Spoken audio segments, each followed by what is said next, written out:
উপেন্দ্র কিশোর রায়চৌধুরীর লেখা গল্প নরহরি দাস। যেখানে মাঠের পাশে বন আছে আর বনের ধারে মস্ত পাহাড় আছে, সেইখানে একটা গর্তের ভিতরে একটি ছাগলছানা থাকতো। সে তখনো বড় হয়নি, তাই গর্তের বাইরে যেতে পেত না।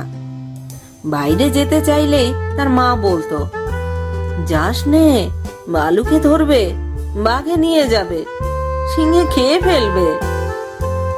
তা শুনে তার ভয় হতো, আর সে চুপ করে গর্তের ভিতরে বসে থাকতো।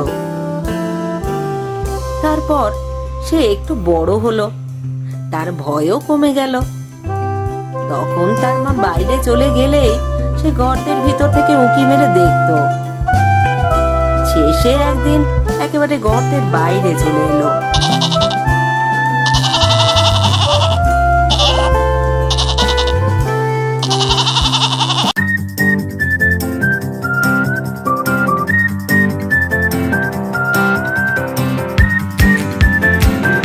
সেইখানে এক মস্ত ষাঁড় ঘাস খাচ্ছিল। ছাগলছানা আর এত বড় জন্তু কখনো দেখেনি, কিন্তু তার শিং দেখেই সে মনে করে নিল ওটাও ছাগল, খুব ভালো জিনিসকে এত বড় হয়েছে। তাই সে ষাঁড়ের কাছে গিয়ে জিজ্ঞেস করলো,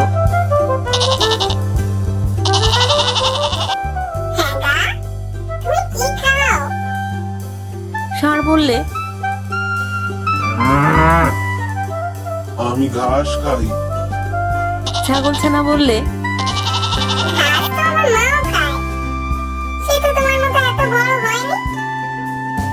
ষাঁড় বললে, আমি তোমার মায়ের যে ঢের ঢের ভালো ঘাস অনেক বেশি করে খাই। ছাগলছানা বললে, ষাঁড় বললে, ওই বনের ভিতরে। ছাগলছানা বললে, আমাকে সেখানে নিয়ে যেতে হবে।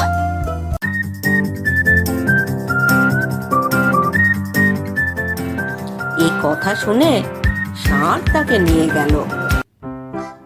সেই বনের ভিতরে খুব চমৎকার ঘাস ছিল।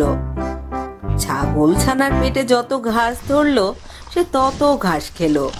খেয়ে তার পেট এমনই ভারী হলো সে আর চলতেই পারে না। সন্ধে হলে ষাঁড় এসে বললে, এখন চলো বাড়ি যাই। কিন্তু ছাগলছানা কি করে বাড়ি যাবে? সে চলতেই পারে না। তাই সে বললে, তুমি যাও, আমি কাল যাব। তখন ষাঁড় চলে গেল।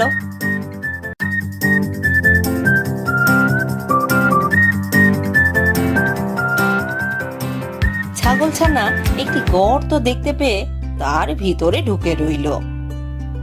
সেই গর্তটা ছিল এক শিয়ালের। সে তার মামা বাঘের বাড়িতে নিমন্ত্রণ খেতে গিয়েছিল।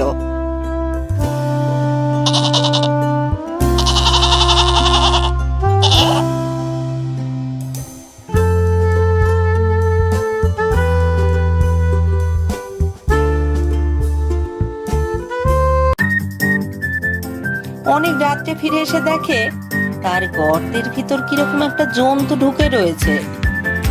ছাগলছানাটা কালো ছিল, তাই শিয়াল অন্ধকারের ভিতর ভালো করে কিছু দেখতে পেল না। সে ভাবল বুঝি রাক্ষস টাক্ষস হবে। এই মনে করে সে ভয় ভয়ে জিজ্ঞেস করলো, গর্তের ভিতর কে গো? ছাগলছানাটা ভারী বুদ্ধিমান ছিল।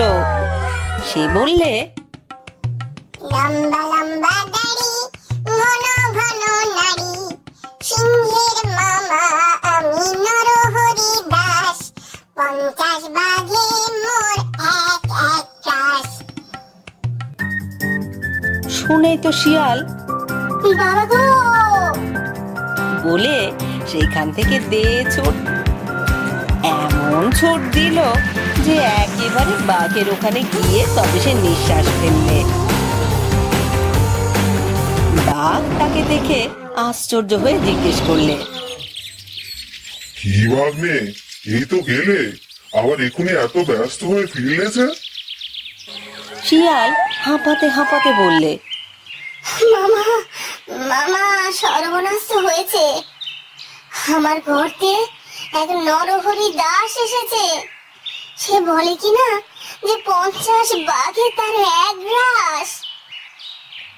তা শুনে বাঘ ভয়ানক রেগে বললে, বটে, এত বড় আসপর্দা! চলো তো ভাগ্নে, তাকে দেখাবো কেমন 50 বাঘে তার এক গ্রাস। শিয়াল বললে, আমি আর সেখানে যেতে পারবো না। আমি সেখানে গেলে যদি সে হাঁ করে আমাদের খেতে আসে, তাহলে তো তুমি 2 লাফেই পালাবে মামা। আমি তো তেমন ছুটতে পারবো না, আর সে বেটা আমাকেই ধরে খাবে। বাঘ বললে, তাও কি হয়, আমি কখনো তোমাকে ফেলে পালাবো না। শিয়াল বললে, তবে মামা, আমাকে তোমার লেজের সঙ্গে বেঁধে নিয়ে চলো। তখন বাঘ তো শিয়ালকে বেশ করে লেজের সঙ্গে বেঁধে নিয়েছে। আর শিয়াল ভাবছে, এবার আর বাঘ মামা আমাকে ফেলে পালাতে পারবে না। এমনি করে তারা দুজনে শিয়ালের গর্তের কাছে এলো।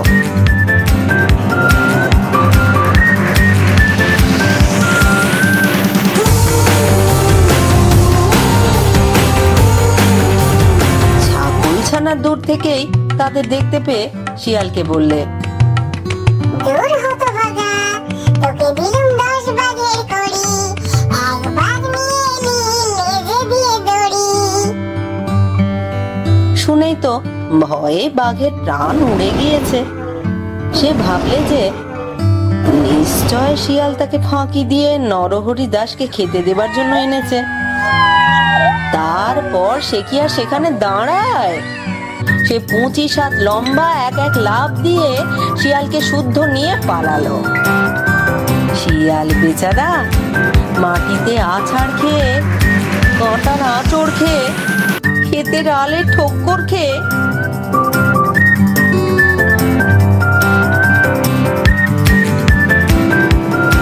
একেবারে যায় আর কি।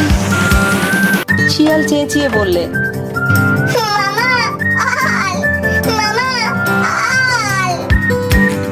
তা শুনে বাঘ ভাবে বুঝি সেই নরহরি দাস এলো, তাই সে আরো বেশি করে ছোটে। এমনি করে সারা রাত ছুটোছুটি করে সারা হলো। শিয়ালে সেদিন বাড়ি সাজা হয়েছিল। সেই থেকে বাঘের উপর তার এমনই রাগ হলো যে সে রাগ আর কিছুতেই গেল না।